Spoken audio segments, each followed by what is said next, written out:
사랑하는 서머나 가족 여러분, 오늘 하루 주님 안에서 평안하셨습니까? 매일 성경 묵상으로 함께하는 기도 시간입니다. 오늘 주시는 하나님의 말씀은 마가복음 6장 1절에서 13절의 내용입니다. 제목은 예수께 배우는 제자, 예수께서 보내시는 제자입니다. 본문을 읽겠습니다. 마가복음 6장 1절부터 13절입니다. 예수께서 거기를 떠나사 고향으로 가시니 제자들도 따르니라. 안식일이 되어 회당에서 가르치시니 많은 사람이 듣고 놀라 이르되 이 사람이 어디서 이런 것을 얻었느냐? 이 사람이 받은 지혜와 그 손으로 이루어지는 이런 권능이 어찌 됨이냐?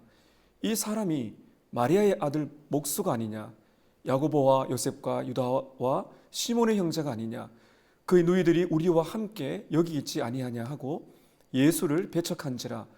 예수께서 그들에게 이르시되 선지자가 자기 고향과 자기 친척과 자기 집 외에서는 존경을 받지 못함이 없느니라 하시며 거기서는 아무 권능도 행하실 수 없어 다만 소수의 병자에게 안수하여 고치실 뿐이었고 그들이 믿지 않음을 이상히 여기셨더라. 이에 모든 촌에 두루 다니시며 가르치시더라. 12제자를 부르사 둘씩 보내시며 더러운 귀신을 제어하는 권능을 주시고 명하시되 여행을 위하여 지팡이 외에는 양식이나 배낭이나 전대의 돈이나 아무것도 가지지 말며 신만 신고 두벌 옷도 입지 말라 하시고 또 이르시되 어디서든지 누구의 집에 들어가거든 그곳을 떠나기까지 거기 유하라.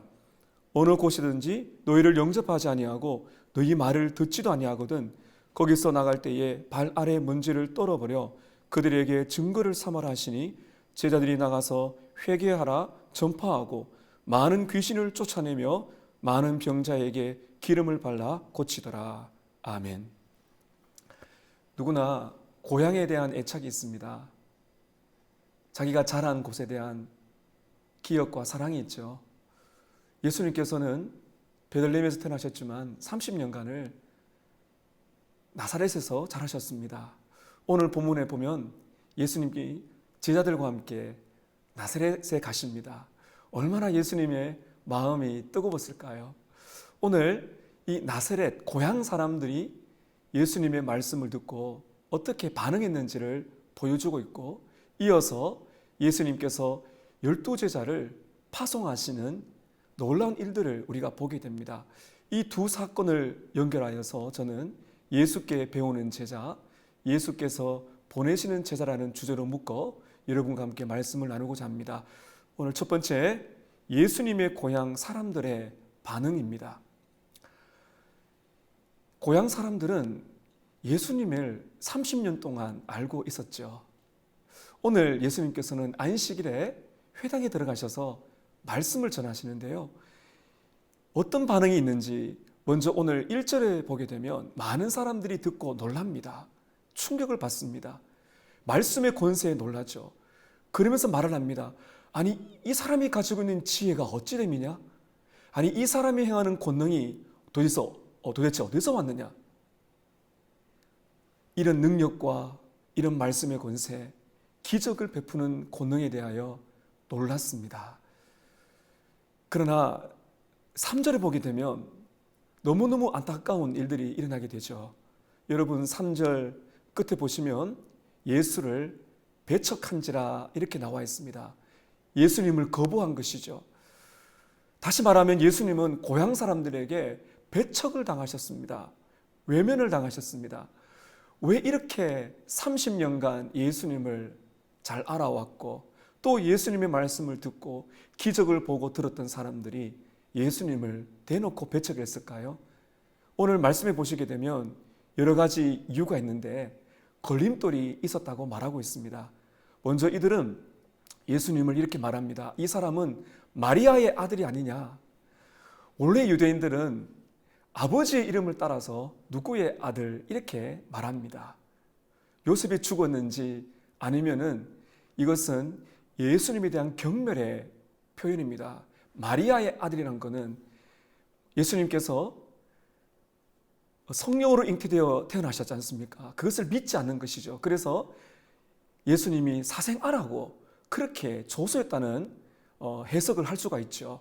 그래서 마리아의 아들이 아니냐, 예수님께서 하나님이신 것을 믿지 않고 경멸을 했다는 것이죠. 또한 직업에 대한 경멸입니다. 목수가 아니냐, 이 사람은 목수라고 말하고 있죠. 이거 목수 주제에 누구에게서 배웠지? 어떻게 목수가 선생 노릇을 하지? 예수님의 직업을 가지고 예수님의 그 권위를 인정하지 않는 것입니다. 어떻게 목수가 우리를 가르친단 말이냐? 이렇게 생각한 것입니다. 또 세 번째는 익숙한 환경이었습니다. 이 사람을 너무 잘 안다는 것이죠. 그래서 오늘 말씀 보게 되면 예수님의 그 가족들을 말합니다. 야고보와 요셉과 유다와 시몬의 형제가 아니냐, 너희들이 우리와 함께 있지 않느냐. 무슨 말입니까? 동네에서 늘 보아왔던 아이라는 것입니다. 여러분, 제가 목사가 되어서 제 모교에 갔더니 저는 그래도 참 많은 분들의 존경과 사랑을 받았는데, 또 적지 않게 옛날 저의 모습을 보고 그때 모습을 떠올리는 분들이 있었습니다. 그런 모습이 아닐까 생각합니다. 물론 예수님은 죄가 없는 완벽한 하나님이시지만, 그러나 사람의 몸으로 오신 그 예수 그리스도를 바라보면서 이들은 그저 예수님을 익숙한 사람으로 그들의 생각 속에 예수님을 가두어 두었던 것이죠. 가장 오랫동안 예수님을 보아왔던, 30년 동안 예수님을 보아왔던 사람들, 예수님의 설교를 듣고 기적을 보아왔고 30년 동안 예수님을 보아왔다면 예수님의 특별한 부분들을 분명히 그들은 보았을 것입니다. 그러나 그들은 예수님을 대놓고 조소와 경멸과 그리고 비난과 그리고 예수님을 배척했던 것입니다. 왜 그랬을까요? 그 이유는 한 가지입니다. 거듭나지 못했기 때문입니다. 참된 은혜를 경험하지 못했기 때문이죠. 여러분, 우리들에게도 이러한 일들이 얼마든지 일어날 수 있습니다. 나사렛 사람들은 특권을 받았죠. 예수님을 30년 동안 볼 수 있는 특권을 받았습니다. 오늘날 또 이런 분들이 많습니다. 교회에 잘 나오고 성경을 읽을 수 있는 특권, 종교를 누릴 수 있는 특권. 그러나 교회에, 성경에, 그저 이런 이 종교적인 환경에 익숙해져 있는 사람들은 자기들의 생각에 예수를 가둬놓습니다. 결국 그들의 마음속에는 예수님을 믿지 못하고 예수님을 밀어내고 그저 예수님은 훌륭한 한 분 정도로만 생각하고 살아가는 사람들도 있습니다. 여러분, 아무리 교회에 잘 나오고 하나님의 말씀을 듣는 특권이 있어도 성령님이 역사하지 아니하시면, 은혜를 받지 못하면 어느 누구도 변화될 수 없고 예수님을 믿을 수가 없습니다. 목회자의 가족이라 할지라도, 은혜를 받을 수 있는 최상의 환경에 있다 할지라도 하나님의 은혜, 정말 성령의 역사가 아니면 어느 누구도 예수를 믿지 못하고 예수님을 배척할 수밖에 없다는 사실을 우리가 보게 됩니다. 여러분은 어떠신지요? 사랑하는 서머나 가족 여러분, 여러분께서 놀라운 특권을 누리고 계십니다. 교회에 나와 말씀을 듣는 특권, 믿음의 식구들이 함께 있다는 특권. 그러나 그 특권만으로 여러분들이 거듭난 것이 아닙니다. 혹시 마음에서 예수를 밀어내고 있지는 않습니까? 나는 그렇지 않다 말하지만은 예수와 상관없이 여러분 살지 않습니까? 여러분은 정말 예수님을 믿고 사랑하시는지 여러분의 신앙을 점검해 보시길 바라고, 우리의 서머나 가족 모든 분들은 참으로 예수님을 사랑하고 믿는 종교성을 가진 사람이 아니라 특권만 가진 사람이 아니라 진짜 예수님을 믿고 사랑하는 성도가 되시기를 축복합니다. 여러분, 이렇게 예수님을 배척한 그들에게 어떤 일이 일어나는지 여러분 이어지는 5절 6절을 보면 참 놀라운 사건을 우리가 경험하게 되는데요. 예수님께서 그들에게 기적을 보이지 않습니다. 여러분 5절 보시면 거기서는 아무 권능도 행할 수 없어 다만 소수의 병자에게 안수하여 고치실 뿐이었더라. 6절에 보면 예수님의 마음을 표현합니다. 그들이 믿지 않음을 이상히 여기셨더라. 이상히 여기셨다는 것은 놀랐다는 것입니다. 자, 여러분 오늘 표현을 잘 보세요. 5절에 거기서는 아무 권능도 행할 수가 없다. 이 표현을 두고 우리가 오해할 수가 있습니다. 예수님께서 자기를 배척하는 사람 앞에서 능력을 잃어버린 것이 아닌가? 하고 싶은데 할 수 없는 그러한 힘을 다 잃어버린 것이 아닌가? 그렇게 말할 수 있지만은 여러분, 이 표현은 인간의 불신이 얼마나 하나님의 권능을 가로막는가를 이렇게 표현을 하고 있는 것이죠. 여러분, 다시 말하면 이런 것입니다. 예수님을 배척하고 의지적으로 예수님을 배척하고 싫어하고 자꾸 반대하다 보면은 하나님께서는 능력을 보이지 않습니다. 성령님이 역사하지 않습니다. 예수님께서 억지로 행하지 않는 것이 아니라요, 우리의 불신이 성령님의 역사를 가로막는 엄청난 심판을 자초한다는 것을 여기서 강조하고 있는 것입니다. 우리가 말씀을 듣고 은혜를 받는 자리에 와도 우리가 주님을 믿지 아니하고 불신의 마음을 가지면 성령님께서 역사하지 않습니다. 결국에는 텅 빈 마음만 가지게 되는 것이죠. 여러분, 거듭나지 않는 이름뿐인 신자들이 교회에 많습니다. 우리 교회에서는 그런 분들이 예수님을 인격적으로 만나야 되겠습니다. 예수님을 배척하는 사람들의 마음이 변화가 되어 참으로 부드러운 마음이 되어 예수를 만나는 역사가 일어나야 되겠습니다. 성령께서 역사하시는 것이죠. 여러분, 6절을 다시 보세요. 예수님이 이렇게 말씀하십니다. 그들이 믿지 않음을 이상히 여기셨더라. 이상히 여기셨다는 말에 그 원문은 놀랐다는 것입니다. 예수님이 충격을 받으신 거예요. 먼 나라의 이방 사람들, 그 먼 나라의 이방 사람들도 예수께 나와 믿음으로 은혜를 받고자 하는데, 고향 사람들이 그렇게 사랑하고 함께 지냈던 30년간 예수를 알아왔던 고향 사람들이 예수를 믿지 않고 배척하는 것이 예수님에게는 엄청난 충격이 된 것입니다. 그래서 이상히 여기셨다, 이렇게 말하고 계신 것이죠. 소수의 병자만은 고치셨습니다. 그리고 예수님께서는 다른 마을로 가셨습니다.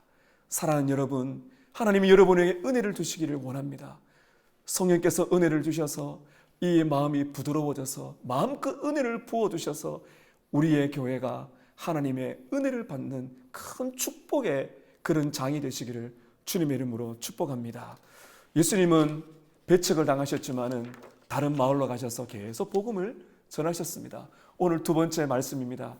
예수님은 12제자를 파송하시는 사건이 7절부터 이제 본문 마지막 절까지 나오고 있습니다. 7절에 보시면 예수님은 12제자를 부르시고 둘씩 보내셨습니다. 여러분, 여기 보시게 되면 부르시고 보내셨다라고 말하고 있습니다. 예수님은 배척을 당하셨지만은 낙심하거나 움츠러들지 않았어요. 오히려 더 하나님의 그 말씀을 이제는 제자들을 통해서 복음을 확산시키기 원하셨던 것입니다. 여러분, 제자가 누구입니까? 원래 제자는 예수님의 말씀을 배우는 사람입니다. 예수님께서 은혜를 주시고 그 은혜를 배우는 사람이죠. 또한 제자는 어떤 사람입니까? 보냄을 받은 사람입니다. 그래서 여러분, 우리는 이런 사람입니다. 우리는 예수님께로 가서 예수님께 배우는 사람이고, 그리고 예수님으로부터 세상으로 가라고 보냄을 받은 사람이라고 오늘 7절에 분명히 말하고 있습니다. 우리는 예수님의 제자로 말씀을 배웁니다. 그리고 예수님의 제자로 세상에 보냄을 받았습니다. 예수님의 제자는 배우고 보냄을 받은 사람인데, 오늘 이어지는 말씀 보게 되면 이 12제자, 또 우리에게 이 제자로서의 4가지를 교훈을 주십니다. 첫 번째는 예수님이 주신 권위를 확신하라고 말합니다. 7절에 보면 누가 제자를 보내십니까? 예수님이 12제자를 부르시고 보내십니다. 여러분, 예수님이 우리를 부르시고 예수님이 우리를 보내십니다. 이것이 영적인 권위예요. 권위. 우리는 예수님의 대표자로서 이 세상에 살고 있습니다. 이 영적인 권위를 여러분 누리시기를 바랍니다. 예수님이 우리를 부르시고 예수님이 우리를 택하시고 부르시고 은혜를 주시고 우리를 세상으로 보내셨다. 이 놀라운 권위를 붙들며 살아가십시오. 또한 두 번째, 예수님의 제자에게 주시는 교훈은 두 번째 7절에 권세를 사용하라고 말합니다. 예수님은 귀신을, 더러운 귀신을 제어하는 권능을 주셨습니다. 여기 말하는 권능은 두나미스입니다. 능력입니다. 영적인 전쟁입니다. 예수님은 우리에게 가라고 말씀하실 때 권세를 주세요. 성령의 능력, 영적인 전쟁에서 귀신을 제압하고 영권을 가지고 이 땅에 살아갈 수 있는 권세를 주셨습니다. 세상을 두려워하지 마십시오. 마귀를 두려워하지 마십시오. 이 권세 있게 이 능력을 발휘하며 살아가시기를 바랍니다. 세 번째는 8절부터 9절까지인데 제자들에게 이런 교훈을 주십니다. 하나님을 신뢰하라, 염려하지 말라, 이렇게 말씀하세요. 여러분 8절부터 9절까지 보게 되면 이렇게 말씀하시죠. 여행을 위하여 지팡이 외에는 양식이나 배낭이나 전대의 돈이나 아무것도 가지지 말고 신만 신고 두 벌 옷도 입지 말고 한 벌만 입으라. 여러분 이것은 그 당시에 예수님의 제자에 주신 극단적인 그런 보내시는 교훈입니다. 지금 우리가 또한 선교사님들이 지팡이만 짚고 가는 것이 아니에요. 귀한 주님의 상징적인 교훈이 있습니다. 무엇입니까? 우리의 재능이나 우리의 물질을 의지하는 것이 아니에요. 오직 복음에만 집중하게 될 때 마치 지팡이만 짚고 신발과 한 벌 옷을 입고 가는 것처럼 주님은 우리가 복음에 매여서 복음을 살고 복음을 퍼뜨리며 나아갈 때 염려하지 말라는 것입니다. 주님이 그때그때마다 채워주신다는 것이죠. 실제적으로 이 당시의 제자들과 지금도 많은 선교사님들은 복음을 붙들고 복음을 전하는 현장 속에서 하나님의 기이한 채우심을 받습니다. 복음을 전할 때 하나님께서는 많이 채워주십니다.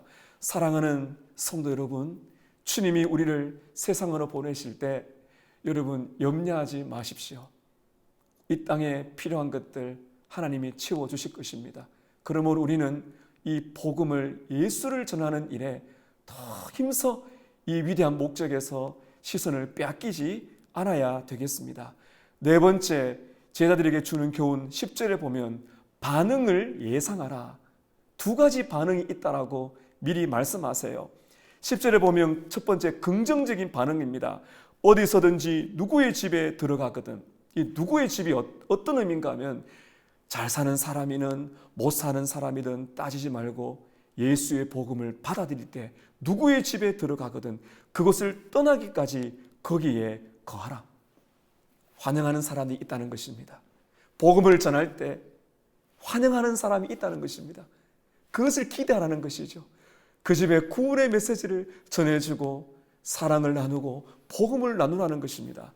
그런데 여러분 부정적인 반응도 있다는 것이죠. 우리가 오늘 말씀 앞에 보았지만 예수님도 많은 고난을 겪으셨고요. 심지어 가족들도 처음에는 믿지 않았고 고향 사람들도 예수님을 배척했던 것처럼 예수님의 제자들인 또 우리들은 이런 부정적인 대우를 받게 되어 있습니다. 예수님 이렇게 말씀하시죠. 어디서든지 영접하지 아니하고 말을 듣지 아니하면 발 아래 먼지를 떨어버려 증거를 삼으라. 영접하지 아니하고 복음을 듣지 않는 사람들이 있습니다. 아예 환대하지 않는 사람이 있다는 것이죠. 발 아래 먼지를 떨어라는 것은 이 당시에 이 유대인들이요, 이 더러운 곳을 갔다 오면 발을 떱니다. 왜냐하면 갔다 온 그곳이 이제 더럽다는 것이죠. 거룩하지 않는다는 것입니다. 다시 말하면 예수의 복음을 받지 않는 그곳은 하나님의 은혜가 임하지 않는 곳이라는 하나님의 심판의 메시지가 떨어진다는 것을 강조하는 것입니다. R.C. 스프롤 목사님은 이 부분에서 이렇게 말합니다.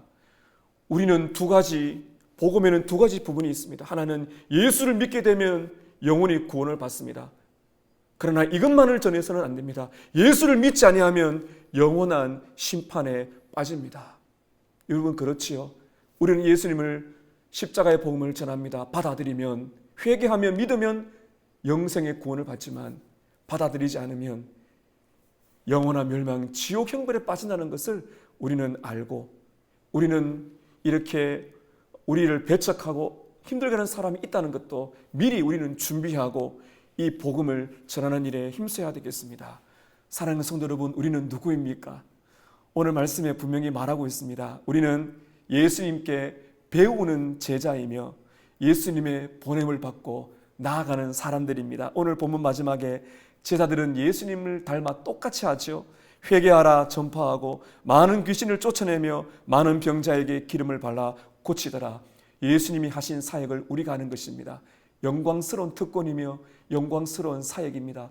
저와 여러분, 우리 서머나 공동체가 선교사적인 삶을 살아 이 땅에 예수 그리스도의 제자로서 잘 배우고 풍성한 복음을 퍼뜨리는 보냄을 받은 사람으로 살아가시는 여러분 되시기를 주님의 이름으로 축복합니다.